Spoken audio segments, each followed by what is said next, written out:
Hey guys, I got a request to do a video on the difference between a stop loss and a stop limit. I'll also talk about trailing stops as well. Now remember, all of these stop orders, they only work during regular market hours. So that's 9:30 a.m. Eastern time to 4 p.m. Eastern time, okay?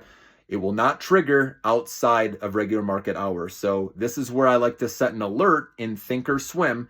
So let's use an example. Let's say you own a stock at $11 a share, and if it goes below 10, you want to sell out of it. Okay. So let's say $9.99 is where you want to put your stop. First off, Thinkorswim is what I use to put in alerts. So when it's outside of regular market hours, it will alert you when it drops below $10. You can set that up in there. And so then you can go in manually. And remember, you can sell outside of regular market hours as a retail trader. You just do a sell limit order. Some people don't know that, so I just want to make sure you do. And you can sell pre-market anytime between 7 a.m.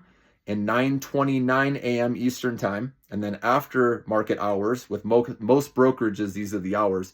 After hours are 4:01 p.m. Eastern time to 8 o'clock Eastern time. And then, Robinhood has overnight trading, and there may be some other platforms, okay? But those are the typical hours, and you can do, like I said, a sell limit order. You can also buy in, pre-market or aftermarket with a buy limit order. So just want to make sure you guys know that, especially if you're new to trading, all right? But anyways, the stop loss, here's the difference. So a stop loss, let's use that example where you bought at $11 and you want to set your stop loss for $9.99. A stop loss guarantees to execute. So it will trigger, but it's not always at that exact price of $9.99. If there's a lot of selling quickly and there's no buyer that comes in until, say, $9.80, then it won't get you out till then. Because remember, when you sell, you need a buyer to take your shares. And sometimes when it's just straight selling and you don't have that buyer come in for a while, it will have you sell at a lower price than what you put in. So that's a stop loss. It guarantees execution, but doesn't guarantee the exact price that you put in.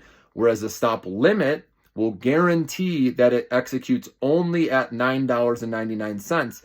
But if it does sell off hard, like we were talking about, it will skip right over your sell limit or your stop limit, and it won't trigger at all. So then you could be, maybe the stock goes down to $9 and you didn't get out. It didn't activate because of the heavy selling and no buyer. And so it didn't get you out. So that's the difference. A stop loss guarantees to get you out, but it might not be that exact price. Whereas the stop limit will only get you out at that price, which usually it'll work. But like I said, when there's heavy volatility like we're seeing right now, it could skip over that. So that's the difference. And then a trailing stop, you can do a trailing stop dollar amount or a trailing stop percentage. So let's say, using that example at $11, let's say you're like, if it goes down $1, I want to get out of this thing. So anytime when you set that, again, all of these only work during regular market hours, remember, okay, where they activate or trigger. But if you say $1, then it will sell you out of that position if it ever goes $1 below the high of that stock. So let's say the stock's in a nice momentum, it's going up, it goes to 12, it goes to $13 a share, right? And then if it pulls back to 12, it'll get you out of that position because that's $1 off the high. Okay, so that's how a trailing stop dollar amount works. And then there's also trailing stop percentage, where same thing, it's just a percentage off the high. So let's say you put in, I don't want it to fall more than 10%, right?